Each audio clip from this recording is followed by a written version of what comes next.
રાજ્યમાં અને દેશમાં પ્રી મોન્સૂન એક્ટિવિટીની શરૂઆત થઈ ગઈ છે। ઘણા બધા એવા વિસ્તારો છે કે ત્યાં કમોસમી વરસાદ વરસ્યો હતો, પરંતુ અત્યારે જે વરસાદ વરસી રહ્યો છે પ્રી મોન્સૂન એક્ટિવિટીના ભાગરૂપે વરસી રહ્યો છે। જે અપર એર સાયક્લોનિક સર્ક્યુલેશન અરબ સાગર પર જે અત્યારે સક્રિય થયું છે, સાથે જ વરસાદી સિસ્ટમો છે એક સાથે 3 સક્રિય થઈ છે, તેની અસર દેશ અને રાજ્યના ઘણા બધા વિસ્તારોમાં થઈ રહી છે। આગામી દિવસોમાં હવામાન નિષ્ણાંતો દ્વારા અને હવામાન વિભાગ દ્વારા ભારે વરસાદની આગાહી કરવામાં આવી છે। નમસ્કાર, ગુજરાત BS9 TV ન્યૂઝમાં આપની સાથે હું છું ભગવતી વિશાવડિયા। છેલ્લા ઘણા દિવસથી પ્રી મોન્સૂન એક્ટિવિટીના ભાગરૂપે છૂટો છવાયો વરસાદ વરસી રહ્યો છે। ગઈકાલથી રાજ્યના ઘણા બધા એવા શહેરો છે, વડોદરા, સુરત સહિત આમ જોઈએ તો આણંદ અને આ બધા જ વિસ્તારોમાં વરસાદ વરસી રહ્યો છે। ઘણી બધી જગ્યાએ ભારે નુકસાન પણ થયું છે, પરંતુ આ બધાની વચ્ચે અંબાલાલ પટેલ છે, તેમણે ખૂબ મોટી આગાહી કરી છે। આગામી દિવસોમાં ક્યાં વરસાદ પડશે, કેરળમાં વિધિવત રીતે ચોમાસું ક્યારે પ્રવેશ કરશે, તેમણે માહિતી આપી છે, તેના પર નજર કરીએ। ગત રાત ભારે સખ્ત પવનના તોફાનો સાથે વરસાદ ત્રાટકવામાં હતો।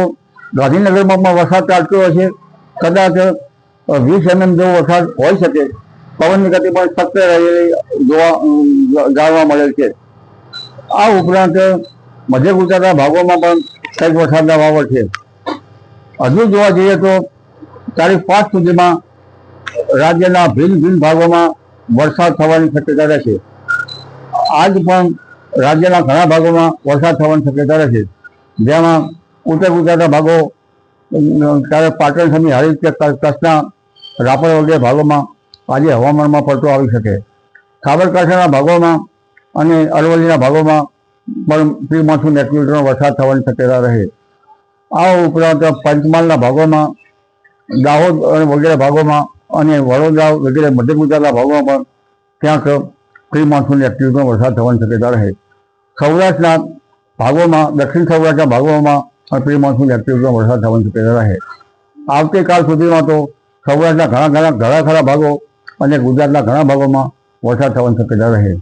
તારીખ 2 અને 3 વરસાદનું પ્રમાણ વધવાની શક્યતા રહે। તારીખ 5 સુધીમાં તો વરસાદ થવાની શક્યતા રહેશે। તારીખ 7, 8 દક્ષિણ ગુજરાતના ભાગોમાં વરસાદ થવાની શક્યતા રહેશે।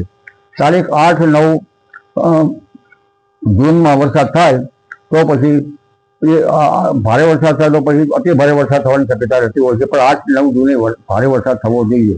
તો તારીખ 11, 12 જૂનમાં પણ ક્યાંક હળવો વરસાદ થવાની શક્યતા રહેશે, પરંતુ 8મી જૂને દરિયામાં પવનનો બદલાવાની શક્યતા રહેશે અને 8 જૂનથી 15 જૂન વચ્ચે રાજ્યના કોઈ ભાગમાં વરસાદ થવાની શક્યતા રહેશે। 20 થી 28 જૂન વચ્ચે આદ્રા નક્ષત્રનો વરસાદ થવાની શક્યતા રહેશે। આ વખતે અલ નીનોની ધારણા છે, એટલે કંઈક ને કંઈક અંશે વરસાદમાં કંઈક ગડબડ રહેવાની શક્યતા રહેશે। જોકે હિન્દ મહાસાગરનું હવામાન સાનુકૂળ રહેવાની શક્યતા રહેશે। હાલ એમજીઓની ગતિવિધિ રાજ્યના ભાગોમાં જોવા મળતી નથી। એમજીઓની ગતિવિધિ હોય અને સી સરફેસ ટેમ્પરેચર સાનુકૂળ હોય અત્યારે હાલમાં મે અને જૂનની શરૂઆતમાં, તો વાવાઝોડા થતા હોય છે। આ વખતે અરબ સાગર કે બંગાળ ઉપસાગરમાં વાવાઝોડા નહીં થવાનું કારણ વર્ટિકલ વિન્ડ શેર એ કંઈક મધ્યમ હોવી જોઈએ। ઉપરાંત એમજીઓની દરખાસ્ત હોત તો વાવાઝોડા બની શક્યા હોત। આમ છતાં બંગાળ ઉપસાગરમાં 2 થી 3 જૂનમાં હવાનું હળવું દબાણ ઊભું થવાની શક્યતા રહેશે। તો આગામી લગભગ 72 કલાકમાં કદાચ કેરળ કાંઠે ચોમાસાની પુષ્ટિ થઈ જાય અને ચોમાસું બેસી જવાની શક્યતા રહે, પણ તેની પુષ્ટિ તો હવામાન ખાતું કરી શકે જી। આવા જ વધુ અહેવાલો સાથે ફરી મળતા રહીશું। તમે મારી YouTube ચેનલને સબસ્ક્રાઇબ કરવાનું અને Facebook અને Instagram પર ફોલો કરવાનું ભૂલશો નહીં। બાકી અવનવી અપડેટ્સ મેળવવા માટે આપ જોતા રહો BS9 TV ન્યૂઝ। નમસ્કાર।